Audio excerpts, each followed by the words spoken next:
శాలిని గారు బేసిక్గా ప్రభాస్ గారు పేరు వినపడగానే గంగ చంద్రముఖిగా మారింది అన్నట్టు అయిపోతున్నారు మీరు చాలా ఎగ్జైట్మెంట్గా. సో ఇందాడ ప్రాజెక్ట్ కే గురించి చెప్పినప్పుడు కానీ స్టేజ్ మీద మీరు కూడా ప్రభాస్ గారితో next.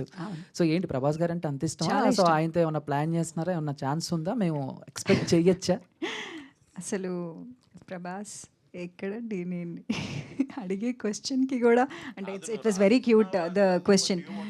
Yeah obviously I am always cute, I know. Yeah you are అండి. Thank you. బట్ ప్రభాస్ గారు నాకు ఎందుకంత ఇష్టం అంటే ఆయనది మా ఊరే మొగల్తూర్. మొగల్తూర్ యాక్చువల్లీ మొగల్తూర్ మా మదర్ది. సో మా సందులో కొంచెం ముందుకు వెళ్తే రాజుగారి ఇల్లు అని అంటారు. అందులో ప్రభాస్ చైల్డ్హుడ్ అంతా అక్కడ ఆయన గడిపారు. కృష్ణన్ రాజు గారు మాది ఇక్కడ అగ్రహారం, అక్కడ ముందు అది. దాని తర్వాత వైఎన్ కాలేజ్ నర్సాపురంలో చిరంజీవి గారు మా పెద్ద మాయ senior. So Chiranjeevi garu, Prabhas garu, next Shalini Kondepudi. Mike drop. No అంటే మొగల్తూర్ మా మదర్ది కాబట్టి నాకు మోర్ దాన్ ఎవ్రీథింగ్ నాకు చాలా బాగా అనిపిస్తుంది.